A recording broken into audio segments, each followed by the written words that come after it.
Chilling tales for dark nights.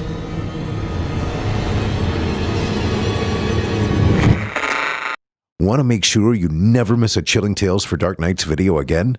Be sure to subscribe and hit that bell to turn on notifications. It's time to turn off the lights and turn on the dark. Chilling tales for dark nights.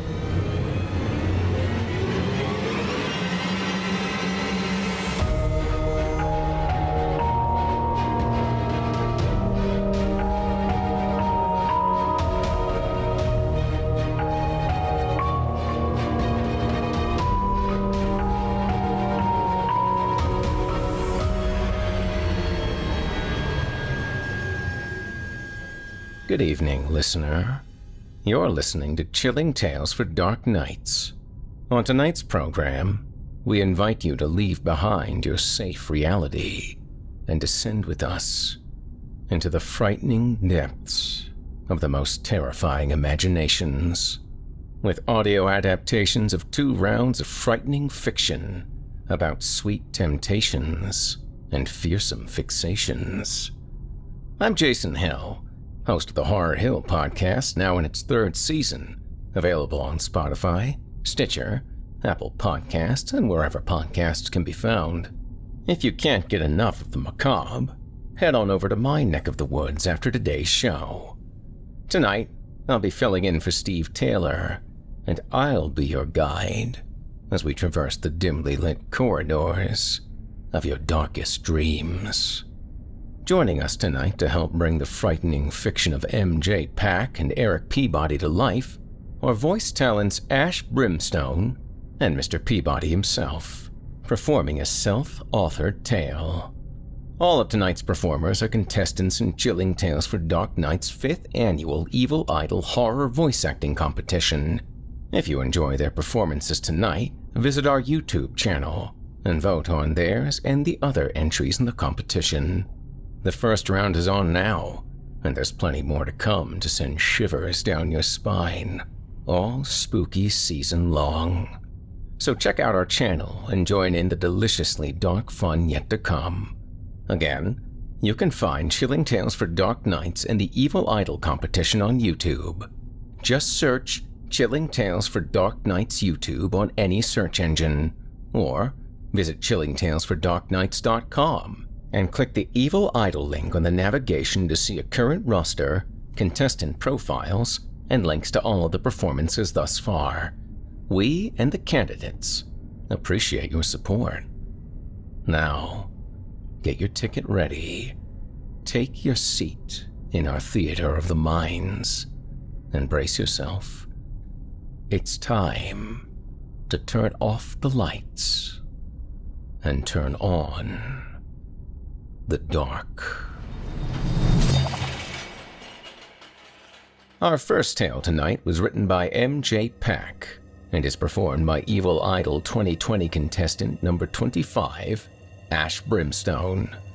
In it, a young woman is invited by a respected local businessman to get first dibs on a brand new, never-before-tasted confection.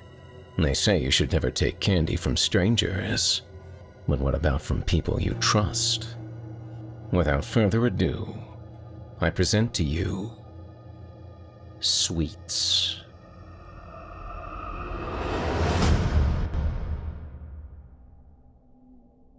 When I was a kid, my mom thought that the world was a very dangerous place.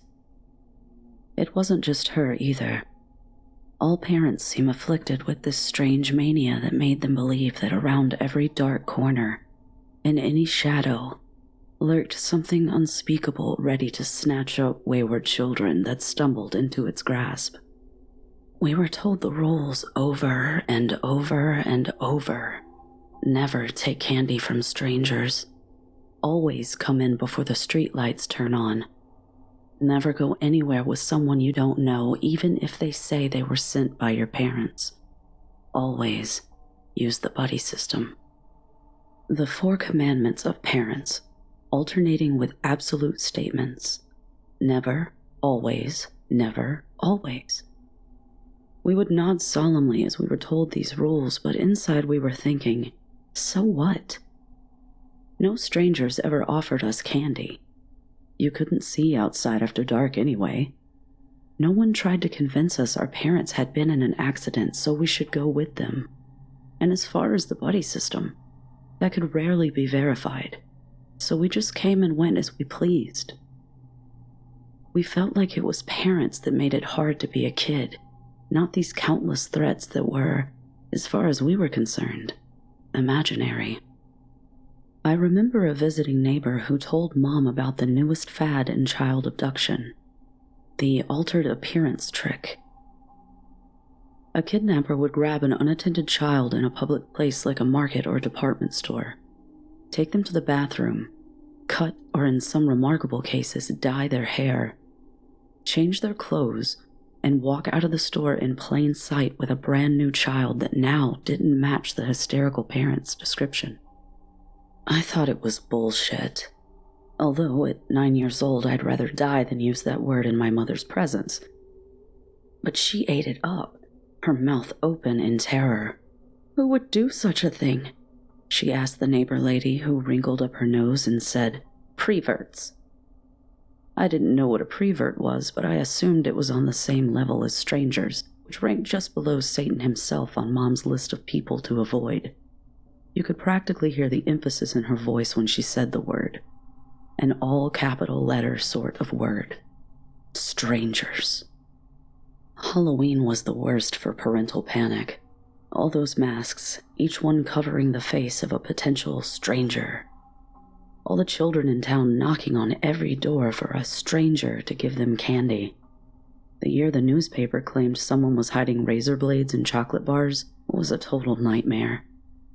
My mom dumped out all of my candy as soon as I got home and went through each piece with painstaking, almost obsessive thoroughness, which meant that by the time she was done, it was already bedtime, and I'd only eaten 2 or 3 candies. Another thing I considered bullshit and kept my mouth shut about. But the summer I turned 10, kids started getting sick. Not all at once, just one here, one there. We were all on summer vacation, so the first assumption was there was a nasty stomach bug going around, jumping from kid to kid as we attended each other's birthday parties and swimming pools. None of my friends had gotten it yet, but from what I heard in our children's version of the grapevine, it started with vomiting. Lots of it. Then fever, sweating, followed by hallucinations. These kids babbled crazy stories until their fever subsided. Then they were fine. Well, mostly. The part the parents didn't tell each other, but we kids did, it was the best bit, the jump scare at the end of a campfire story, was how the ones who got sick were so quiet after. Different. A lot of them even claimed what they saw in their fever dreams was real. One boy, Tommy Anderson, supposedly spent 3 days begging his parents to believe that a 6-headed dog had chased him all the way home the first day he got sick. When they ignored his pleas and instead drilled him about where he'd been before his panic dash to the house, Tommy clammed up. Probably to avoid punishment for breaking the buddy system commandment. The kids who'd been there to visit after he got better told anyone who'd listen how he barely said anything while they were there, just stared at his bedroom wall with dead eyes. There were other stories, other kids who got sick, but after a while it was just boring. It all went the same way. Like when classmates came down with chicken pox. The first few were new, rare, and exciting. But after the 7th kid started barfing and ranting about snakes slithering across his ceiling, it was old hat. Summer was too full of promise to worry about some dumb virus that hadn't touched you yet.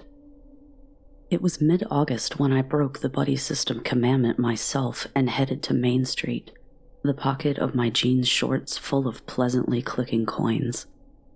I'd spent a few days collecting Mom's change from the various places she left it.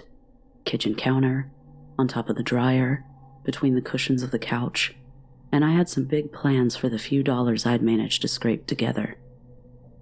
I cut through the neighborhoods like a street-smart tomcat, shaving minutes off my trip, whistling a tune and jiggling my pockets so the coins made a cheerful accompaniment. A field, a few alleyways, and I was at my destination, the Cherry Pop Candy Shop. The Cherry Pop Candy Shop was a staple summer destination. Its jolly storefront seemed to shout at you from between the other bland brick businesses. Come in, come in, come in. The glass door proudly bore a hand-painted logo, all fire engine red and sunshine yellow, with giant juicy cherries replacing the O's in pop and shop. I admired it as I always did when I pushed the door open that day in August, the bells above my head tinkling their announcement of my arrival. Behind the counter, Stanley grinned at me. "Thought I'd be seeing you here soon," he said jovially. "Been setting aside some candy necklaces just for you, Wendy, my dear." Stanley was nice. He owned the Cherry Pop Candy Shop, and he always remembered what sweets we liked best. Candy necklaces were my favorite. I'd eat them straight from around my neck until nothing was left but damp, limp string. I had to save up. I jiggled my pocket again so he could hear the coins clinking together. "Mom's been stingy on the change this summer." "What? Don't you do chores for allowance?" Stanley leaned his elbows against the counter and surveyed me briefly. "Mow the lawn or something. We got lots of rain in June.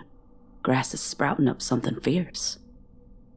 I was only halfway listening to him, my attention now on the jars of candy on display like cases of bright, glittering jewels. "Mom says that's boy stuff," I answered, trying to decide between Fun Dip and Pixie Sticks. Your mom's got some funny ideas. She should just put you to work.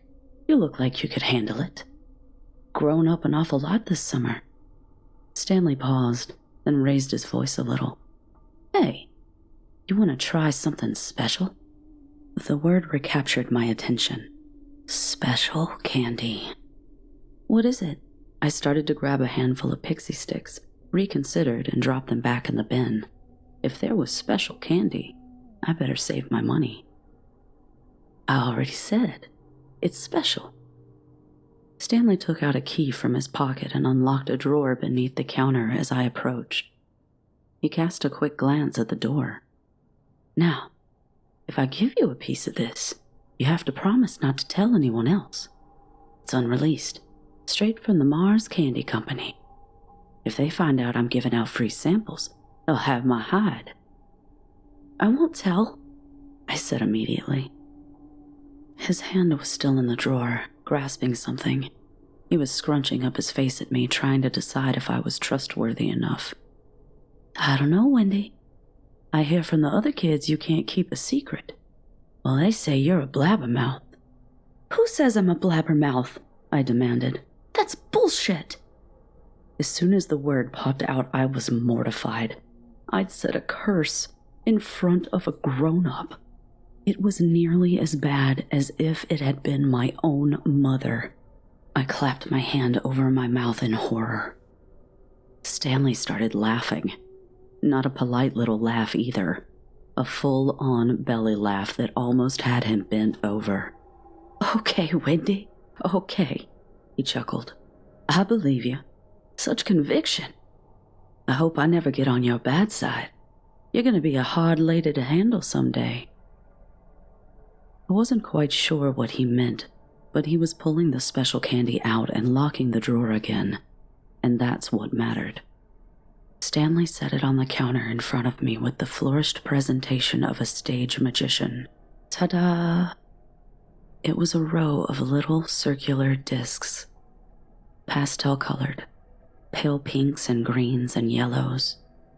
The packaging was plain, clear plastic, no logo.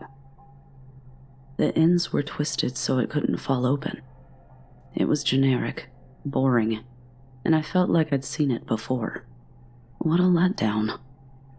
"Those are just Smarties," I said at last, my voice thick with disappointment. Stanley shook his head earnestly.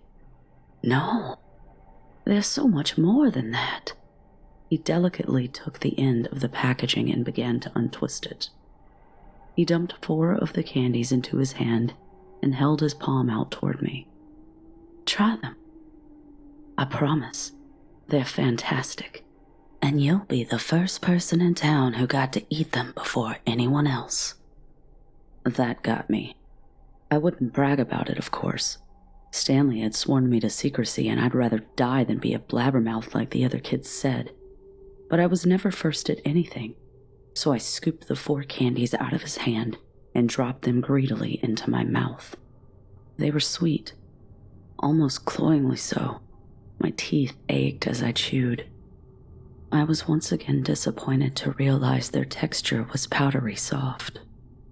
Even with their extra sweetness, these were definitely just repackaged Smarties. But Stanley was smiling at me. A big, wide, eager smile. And I couldn't tell him the truth, that I thought someone had ripped him off.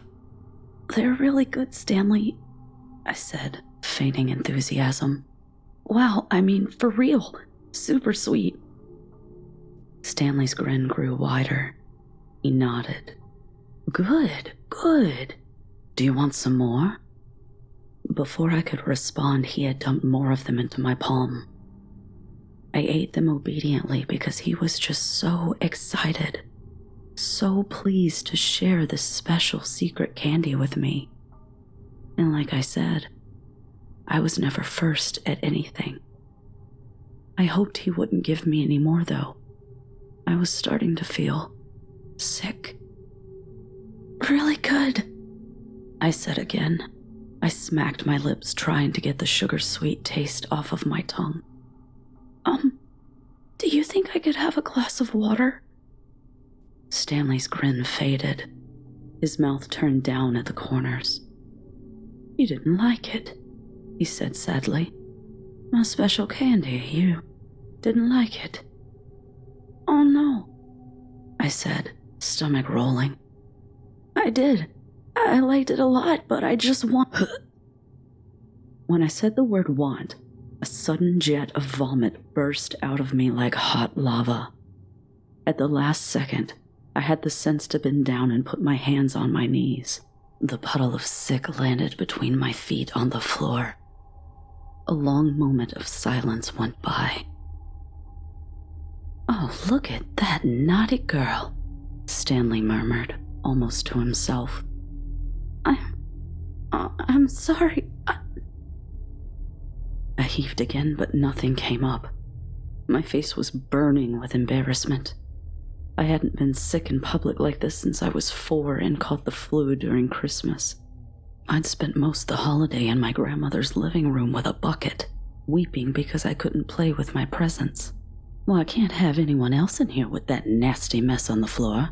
Bad for business. Very bad. Stanley left his spot from behind the counter and swept past me, clicking the lock on the front door. He flipped the open sign to closed and turned back to me with his hands on his hips. Now who'd want to buy candy with that nasty mess on the floor, Wendy? I'm sorry, I said again. I was near tears, but to cry would cost me the last shred of my dignity, so I held it back, as well as the urge to vomit again, and met his gaze pitifully. Can I have some ice water now, please? Stanley sighed as though this were a ridiculous request. Come with me. I have some ice water in the back, nice and cold. Should help. He took me by the hand and began to lead me past the candy counter.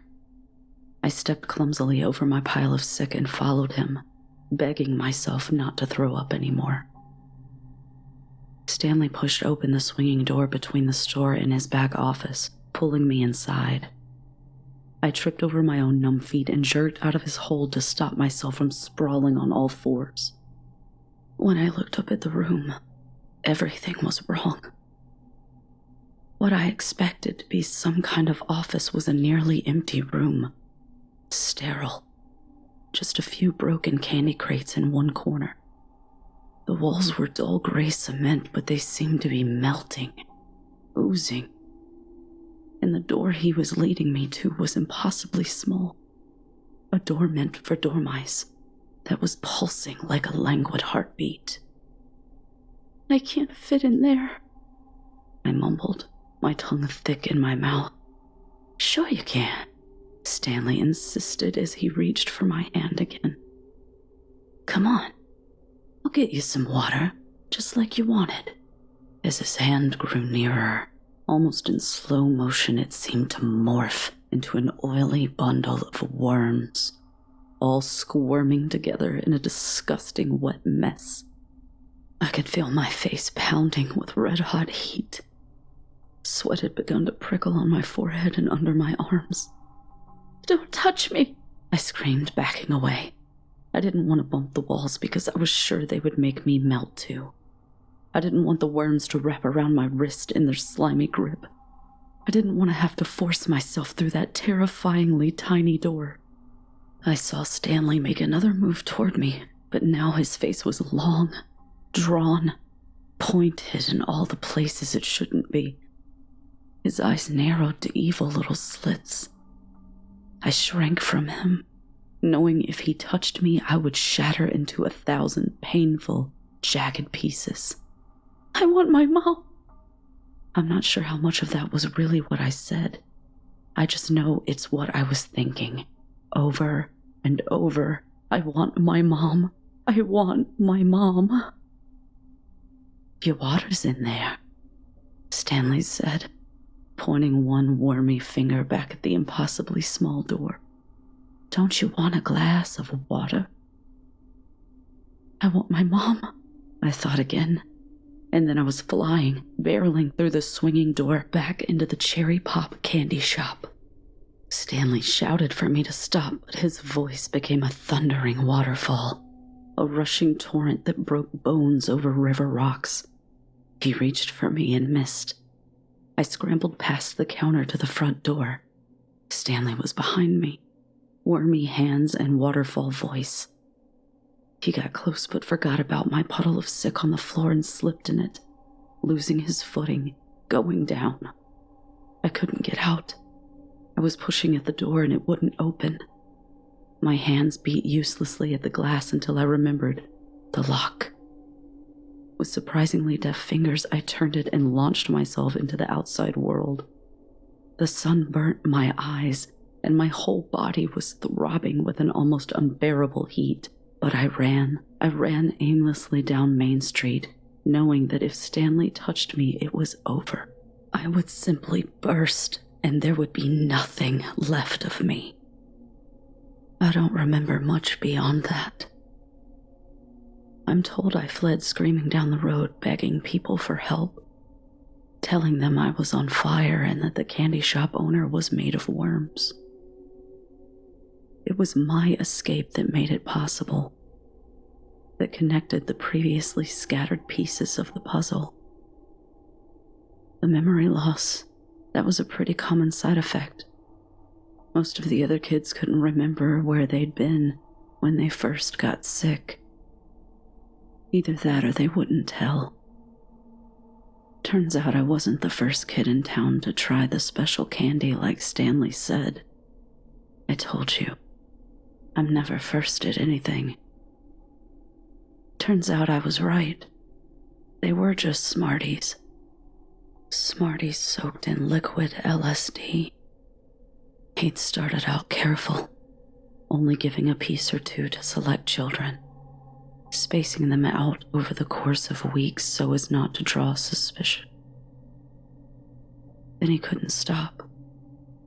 By the time I walked into his shop that day, Stanley was giving out triple the dose he'd started with. Mom refused to tell me what happened to the other kids, the ones who went through that door that I insisted was tiny. Too tiny for anyone to fit through. Whenever I asked, she just told me I was lucky, luckier than the rest. She said it like it was a good thing, but she always got upset when I brought it up. turning her face from me to hide the fact that she was crying. The 4 commandments of parents had failed her, and she knew it. Never take candy from strangers. But Stanley hadn't been a stranger. That was the problem. He was the candy man, and he was supposed to be safe. To this day, I wonder what was behind that door. How he got the other kids through it. What he did to them back there. And to this day, I can't eat sweets.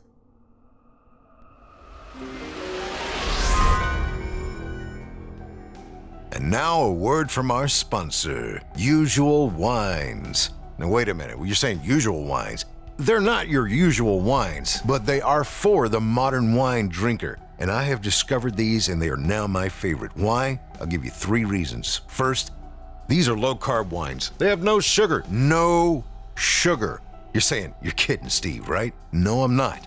Here's number 2. Each bottle is only 6.3 ounces. That's like a glass and a half of wine. It's not all that much. You're not gonna waste it. And it's not just one type of wine. Usual's got a red blend, a rosé, a sparkling white wine called a Brut, and they also have a limited production run of Brut Rosé that was produced just for the summer. At Usual Wines, in goes sugar, out comes alcohol. Some winemakers will purposely end fermentation early to keep a little sugar in the wine. Usual Wines fermented until there are no more sugars. None. Very dry and incredible flavor with very low calories. And check this out. Introducing Usual Reserve. This is our most special wine in time for the holidays. Hailing from one of the most celebrated plots of land in all of Napa, this Cabernet Sauvignon is concentrated and rich. Gift it to someone special or keep it all for yourself. The holidays, as usual. Go check out their website at www.usualwines.com and use my discount code, CHILLING, for $8 off your first order and try your first glass on us. That's www.usualwines.com and use my discount code CHILLING for $8 off your first order and try your first glass on us. Thanks for visiting our sponsors. We and they appreciate it.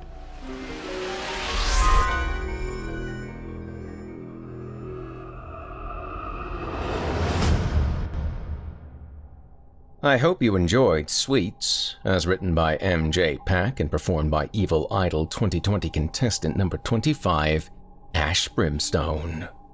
Up next, we've got a second sinister story for you, both written and performed by Evil Idol 2020 contestant number 26, Erik Peabody. In it, a gentleman is tormented by recurring numbers and grows increasingly paranoid as he becomes increasingly certain there is more to reality than he suspects. Without further ado, I present to you October 14th.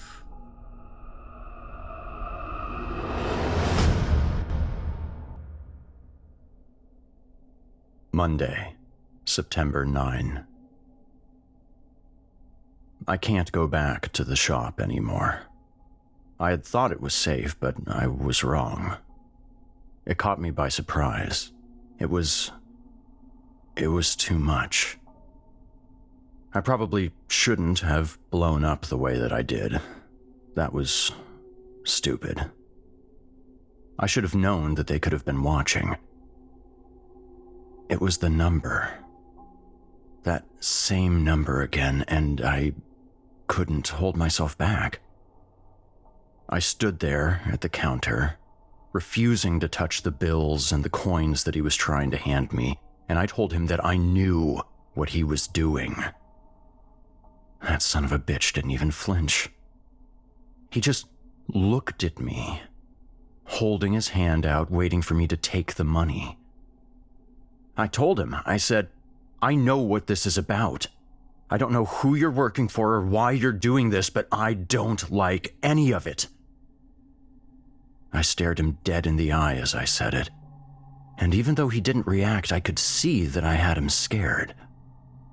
I knew that he was terrified on the inside. The bastard played it cool, though. I have to give him that. He slowly lowered his hand and put the money on the counter. I wanted to keep looking into his eyes, wanted to show him that I wasn't afraid of him, but I ended up glancing down at the cash. $10.14 was what he had said, just like he was remarking on the weather, as if he didn't know what that number meant, what it did to me. I could see the money in a loose pile, and below that, through the glass top, the scratch cards and lighters. I looked back up and could see that he was smiling through his mustache. "Look, buddy," he said to me, and even though he was smiling, I could still see that fear in his eyes. "I'm not doing anything to you. You can take your change or not, but you've got to leave," he says.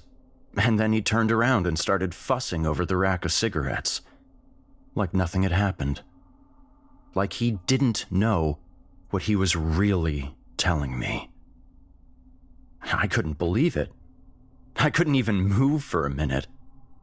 I just stood there, watching the fluorescent light reflect off the sweat on his bald head and the cheap polyester of his Hawaiian shirt. I was convinced that I could break him.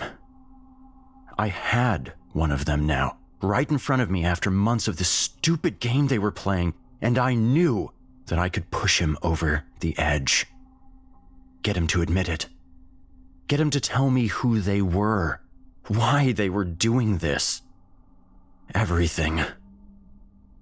I leaned forward over the counter and was about to grab the back of his shirt when the cash caught my eye again. I froze. There was a message written on the topmost bill, right across Hamilton's forehead. Blue ballpoint, large print. Each letter gone over several times, so the words stood out against the bill.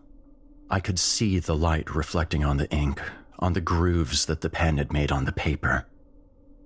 It said, "Stop, not yet."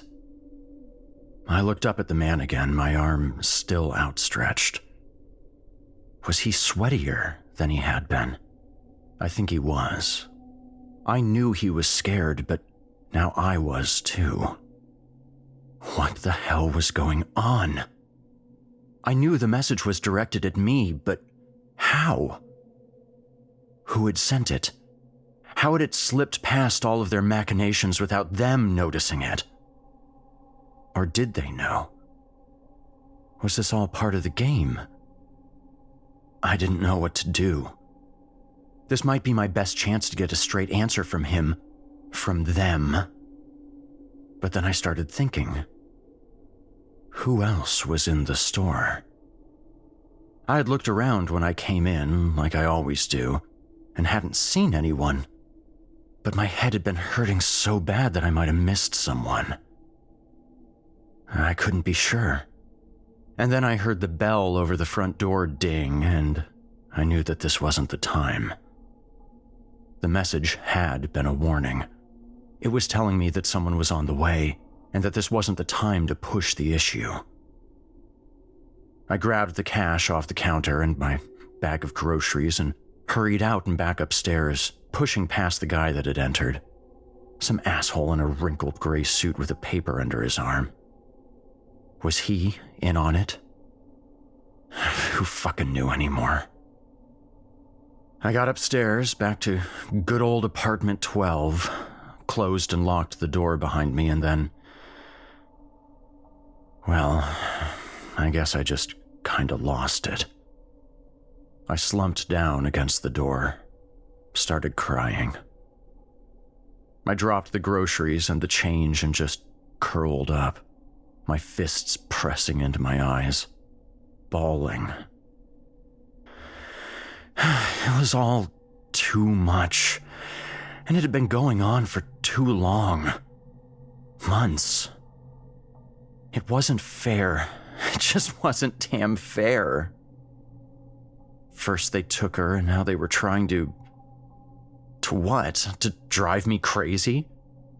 That was the most likely answer. Make me lose my mind so that I couldn't expose them. I don't know how long I laid there. The room was darker when I finally got the strength to stand up. I put the groceries, now warm, in the fridge, bag and all. I put the change in an envelope, sealed it, wrote the date on it, put it with the others. And then I started writing. Susan wouldn't want me to give up. She'd want me to fight, to keep going, to drag everything into the light so everyone else could see what they were doing, what they had done to her. And if I'm going to do that, I have to keep everything straight, write it all down, make sure I don't miss anything. 10/14. October 14th. The day she died. The day that they took her from me. I didn't know at the time. The investigation said that it was faulty brakes. I had stayed home. People said that I was lucky. I didn't feel lucky. Things changed after that. I didn't want to see anyone. Not my family, not hers. Friends called for a while, but I couldn't talk to them. It all just hurt too much. I lost my job after a few months. Well, they were understanding at first, but you can only miss so much time before they just cut you loose, tell you to get lost. There was some life insurance, but not enough to keep the house. I didn't want to stay there anyway. It was too empty without her, without Susan. I'd started hearing things. Footsteps in other rooms, shuffling, scratching. At the time, I thought I was going crazy, but now I wonder if it wasn't them.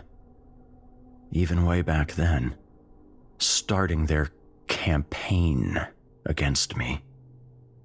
It was only after I had moved here to this apartment that I really started becoming aware of what was happening. I'd see people when I got down to the street. People watching me, only to turn and round a corner as soon as I made eye contact. People pretending to talk on the phone, but their eyes kept moving away right as I'd noticed them. And the number. Everywhere. Order number 1014 at the fast food place down the road. Savings of $10.14 when I use my club card at the big grocery store a few blocks over. Commercials on TV for cheap bullshit products. Call 1-800 blah blah blah with 1014 snuck in there. Or 1410. Or some combination thereof. Sometimes together, sometimes apart. Sometimes just hinted at. I had bought a pair of shoes and the total was $37.77. It wasn't until I was walking home that it clicked into place. 3 + 7 = 10, 7 + 7 = 14. $37.77 is 1014. The suspicious figures were more plentiful by that point. I started seeing shadows in the apartment, caused by something moving across the window, blocking the light. I never caught a direct glimpse, but I'd always see the motion right as I was turning. I don't have a window ledge. People watching me everywhere. I stopped going out for food, stopped going to the big grocery store. That small shop under my apartment, for a while, that seemed safe. I could get what I needed there. Bread, milk, liquor. It seemed safe. For a while. Not anymore. Getting hungry now. It's dark out and I can't see the notepad too well. Don't dare turn on the light. I think I see that cigarette glow again. The one in the window of the building across the street. Thursday, September 26.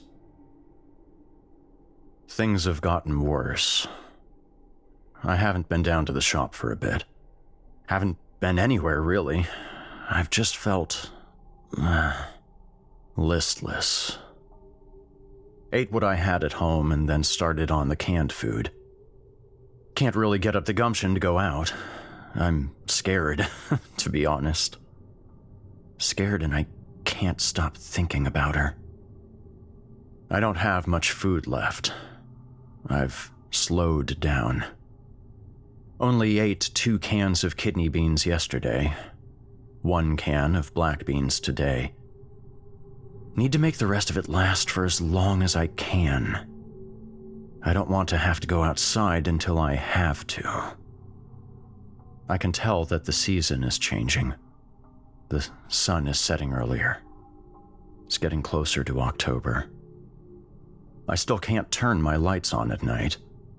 I haven't seen the cigarette in the window for a while, but I think he, or she, or they, have just gotten wise. Maybe the guy I caught smoking was taken off the job by his superiors. Maybe they had him killed. Killed like they killed Susan. They know that I'm getting wise to their bullshit. I haven't gone out, so they've started increasing their pressure on me at home here. Phone ringing, only to have a dead line when I answer it. Footsteps in the hallway outside at odd hours. I always hear them. I haven't been sleeping unless I have to. I don't want to miss anything. There's some pattern here, some reason, and I know that if I just pay attention, I can figure it out. Why they're taunting me. Why they did what they did. The faucet in my tub has started dripping again. It was doing it when I moved in, before I knew that any of this was going on, but the building super fixed it. I haven't called him this time. There's a sequence to it.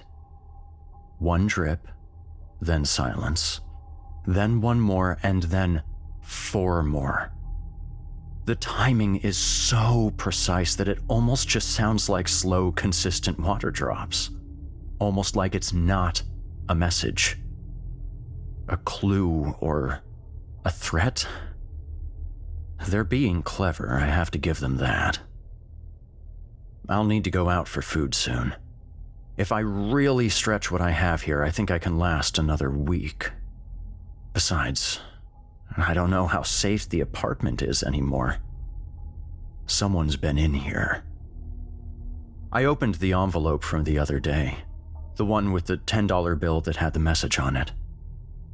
The envelope still looked sealed, but the bill must have been swapped for a clean one. There was no message on this one. They must have waited until I fell asleep and then crept in. I've since put a tall glass on the linoleum in front of the door with a plate balanced on it. I put a bunch of marbles on there, watching as they rolled around and slowly came to rest. Was there some message in the pattern they formed? No, that's crazy. Still, if anyone opens that door, all those marbles are going to fall on the floor, and that'll be sure to wake me up. I can't risk having anyone come in when I'm asleep.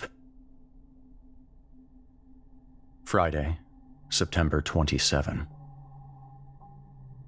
They got in last night. I don't know how, but they did. I didn't realize for hours after I woke up, and knowing that they could have still been in here is enough to make my skin crawl. After I searched the apartment, I wanted to take a shower, but I can't. The faucet is still dripping, and if I turn on the water, I might miss some essential part of the message, some slight change to a new sequence. I finished writing last night around 7:30. It was getting too dark to keep going. Still, I didn't dare go to sleep that early. I sat in the chair in the living room, drinking to pass the time. The lights were off, the TV was off. I didn't want them to have any way to see me. I'm beginning to suspect that they're using infrared as well, but there's only so much I can do. I stayed there for hours, the window open so I could hear what was going on outside. I must have drifted off at some point. When I woke up, it was still dark. The small clock on the counter said 2:30. I made a cup of coffee and sat back in the chair. The sky started lightening up around 6. I was making my third cup of coffee by that point, and I noticed it as I was walking back to my chair. The dish with the marbles. I had watched them last night when I set them up, and they had been randomly situated across the dish, wherever they happened to come to rest. But now they were different. They still looked random, but they were different. And the glass and the plate itself weren't in the same place. It was close. So close that they probably didn't think I would notice, but they were definitely further away from the door. Far enough away for someone to slip in. Maybe. If they were thin, how did they move the plate? I don't know. I took stock of my food again today. It's worse than I thought. I had started drinking a bit earlier than usual yesterday and must have miscounted the cans. I have enough for a few days, and that's it. I'll deal with that when it comes to it.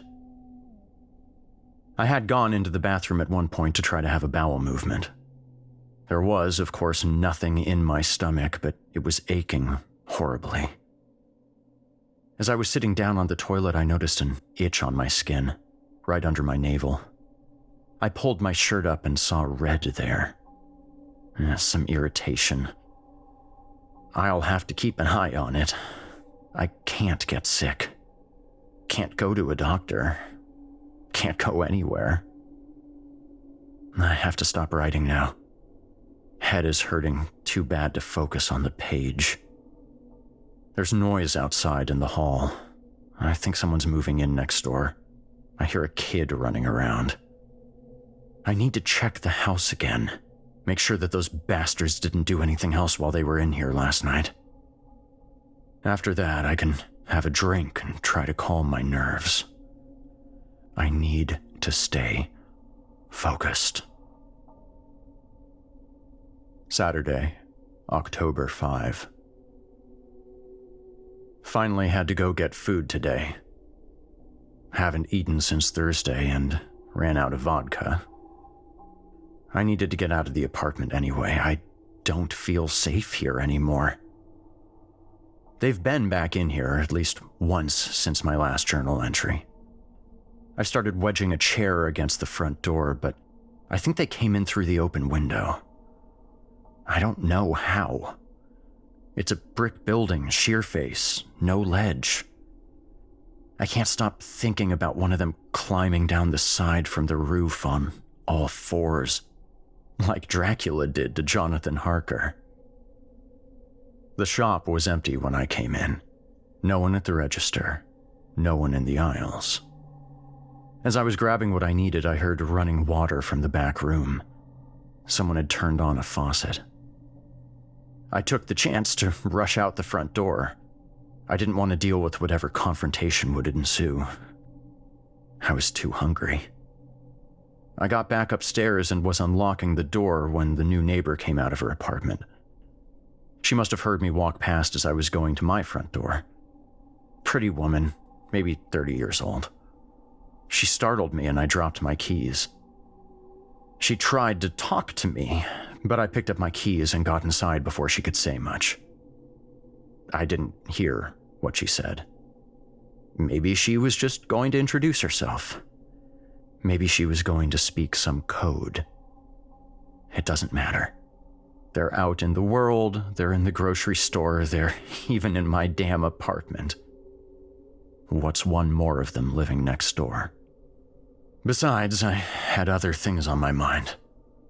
The vodka was the only thing I'd put in my stomach in 2 days, and I could feel myself coming apart at the seams. It wasn't just hunger. It was a sort of unraveling, I felt floaty, but also strangely open, exposed, vulnerable. The daylight coming in the window felt like it wasn't just hitting my skin, but was somehow permeating me. Before I could eat anything, my stomach was still itching violently, so I went into the bathroom to look at it. The walls seemed to slide past me as I went, almost smearing. I had intended on looking in the mirror, but when I got into the bathroom, I sat down hard on the edge of the tub. The room was swimming. I managed to pull my shirt up and look down. There was nothing there. The red mark was gone, but good God, did it itch. As I sat there, I realized that the faucet had stopped dripping. I froze. I hadn't used it in over a week. When had it stopped? 5 days ago? Yesterday? Just now? What did it mean? Then I felt something right under my navel. Something moving. I looked down, but nothing revealed itself on my skin. The sensation of movement stopped. I am convinced now that they have implanted something in me. Maybe to track me, maybe to listen. Maybe they can monitor what I see and are reading the words I write in this journal, even as I'm writing them. It almost doesn't matter. I've come to terms with the fact that they're everywhere. I cannot escape them, but I need to know what it is that they want. Why they are tormenting me. Why they killed Susan. I need to eat now. I know that I am vulnerable. Maybe that's why they're doing this, forcing me to close myself off and stay out of the world. If I don't eat, I'll be weak. They can get in. They can control me. I just need to know what to do to make it end. I can't take this much longer. Thursday, October 9. They're taking her away from me again. I don't know why, but they're stealing her just like they stole her last time. I first noticed it happening a couple of days ago. Monday, maybe Tuesday. One of the pictures I have of her, a small 3x5 that's framed in the living room, was gone. It had slowly gotten covered in mail as I tossed it onto the end table, but I'd gotten an urge to look at it. Susan is standing in front of a guardrail with a forested valley in the background. She's smiling. We were in Yosemite, 18 months back, 6 months before the accident. The back half of our car can be seen right at the edge of the image, and I'd realized that there might be some clue there, something with the car, some evidence that they had tampered with it or were preparing to. I shoved the mail aside and tried to find the photo, but it was gone.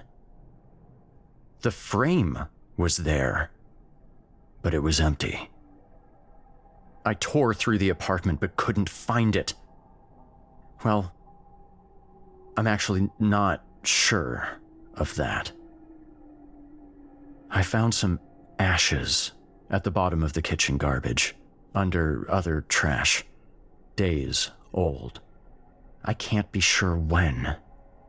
I know they've been coming in here regularly.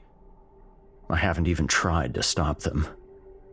I almost want them to get comfortable, get relaxed, get careless. I'm keeping a butcher knife taped to the side of my chest, just under my left armpit. When I wear a shirt, you can't even notice it. If I can get them to slip up, I can catch one of them when they're in here, and I can make them talk. The photo must have had some evidence. They knew that I would find something there, and they couldn't let that happen.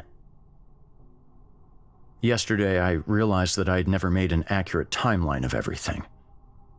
I sense that things are coming to a head soon, and I want everything at my disposal, all the information. I grabbed a sheet of paper and retrieved all the envelopes from the shoebox in the closet. Every receipt, every collection of bills and coins, notes I had written about phone calls and television commercials. Everything. Except now, it's nothing. As I unsealed the envelopes, I realized that something was wrong. My notes were still there, but everything else was different. One envelope had June 25, McDonald's, order 1410, written on it. Inside was a receipt from June 25, but the order number was 1310. Another had July 16, gas station on 10th and Main, $10.14 change, written on it. But there was only $6.42 in the envelope. I forced myself to stay calm and keep going. If I lost control now, I'd end up with a senseless pile of papers and money in front of me, and that wouldn't do any good. In the end, it was all of it. All of the objective evidence. Every note I had written was still there, but what are notes, really? All of the hard proof of their meddling, of their messages, of their persecution. All gone. They had come in and taken all of it. Swapped it for lies. I had started drinking as I was going through everything and don't remember much of the day after that. I woke up this morning to the smoke alarm going off. I stumbled out of the chair and somehow made it into the kitchen. There was a fire in the sink. I turned on the water and managed to stifle the flames. When the smoke cleared, I could see what had been burning. My wallet photo of Susan. And the one that was hanging in the bedroom. And the photo album from the closet. All of it. Every memory I had of her. They had snuck in while I was asleep and taken her from me. Every last scrap. I can feel that something is going to happen soon. Some final interaction. I have nothing left. They know that. On Tuesday, it'll be 1 year since she died. Monday, October 13. Not much to write anymore. I know what comes next. Tomorrow's the day. They have been emptying out my life so that I am ready. I don't know what their full purpose is, but they have left me a final message, and it's now up to me. I went outside earlier. No more food. Not for days. Had to get something. Anything. Walked past the new neighbor's apartment towards the stairs. I'm in apartment 12. She's in apartment 14. Something on her door caught my eye. A drawing. A kid's drawing. The new neighbor's kid. The drawing was in crayon of a woman standing by a car. Trees in the background. So similar to the photo that they took from me. There was writing. Red crayon at the top of the page. The letters standing out bright in the dim light of the hallway. Susan, age 10.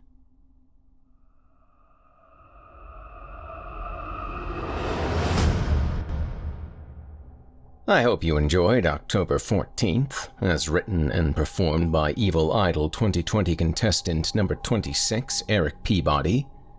Before we go, I'd like to thank you for joining us for tonight's episode of Chilling Tales for Dark Nights.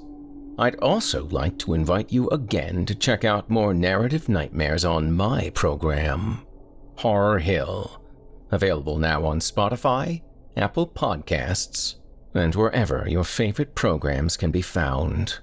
With 3 thrilling seasons to sink your teeth into, with all the tales performed by yours truly, Jason Hill. And if you drop by and dig what I do, please take a moment to leave me a 5-star review and a comment, and let me know you heard about me here on Chilling Tales for Dark Nights. It would mean a lot to me. All of tonight's performances were featured in this year's 2020 Evil Idol Horror Voice Acting Competition, which is being hosted on our official Chilling Tales for Dark Nights YouTube channel as we speak, and which will be running over the course of the next few months. If you enjoyed the performances tonight, visit our YouTube channel today and cast your vote on the entries for tonight's featured contestants and the other entries in the competition. Again, you can find Chilling Tales for Dark Nights and the Evil Idol competition on YouTube. Just search Chilling Tales for Dark Nights YouTube on any search engine, or visit chillingtalesfordarknights.com and click the Evil Idol link on the navigation to see a current roster, contestant profiles, and links to all of the performers thus far. As always, we and the candidates appreciate your support.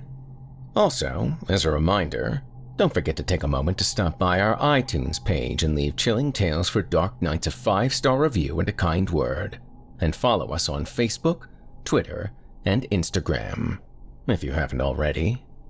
And, of course, subscribe to us on YouTube, where you can find an archive of our work going back to 2012, and consider signing up as a patron at our website, chillingtalesfordarknights.com, to show your support and get all of our content ad-free. I'm your host, Jason Hill, and it's been a pleasure. Tune in again next week when we once again turn off the lights and turn on the dark. Sweet dreams, listener. Sweet dreams. Thanks for joining us. You've been listening to Chilling Tales for Dark Nights, a production of Chilling Entertainment and a proud member of the Simply Scary Podcasts network. Visit simplyscarypodcast.com today to learn more about our network and our other amazing storytelling programs. Tonight's program was hosted by yours truly, Steve Taylor. Selected stories have been adapted with the kind permission of their respective authors. Original music provided by Luke Hodgkinson and Jesse Cornett. Sound design and final mixing and mastering by executive producer and director Craig Roshek. Logo by Craig Roshek. Got a scary tale of your own that you'd like performed? We take submissions. Email it to us today at submissions@chillingtalesfordarknights.com to have your terrifying tome considered for production in a future episode of this show. If you enjoyed what you heard on tonight's program and are joining us on your favorite podcast app, subscribe to us to be sure you never miss an episode, and leave us a 5-star review and a comment. Your feedback means a lot to us. You can also follow Chilling Tales for Dark Nights and yours truly on Facebook to connect anytime and get the latest updates on this and other programs and my channel.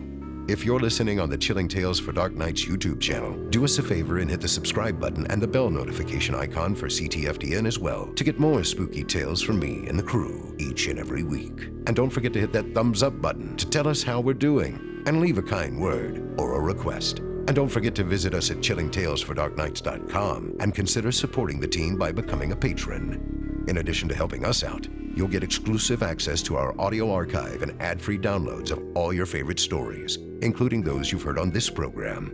We'll be back next week with more terrifying tales to keep you up all night. But that's all right. Who needs sleep anyway?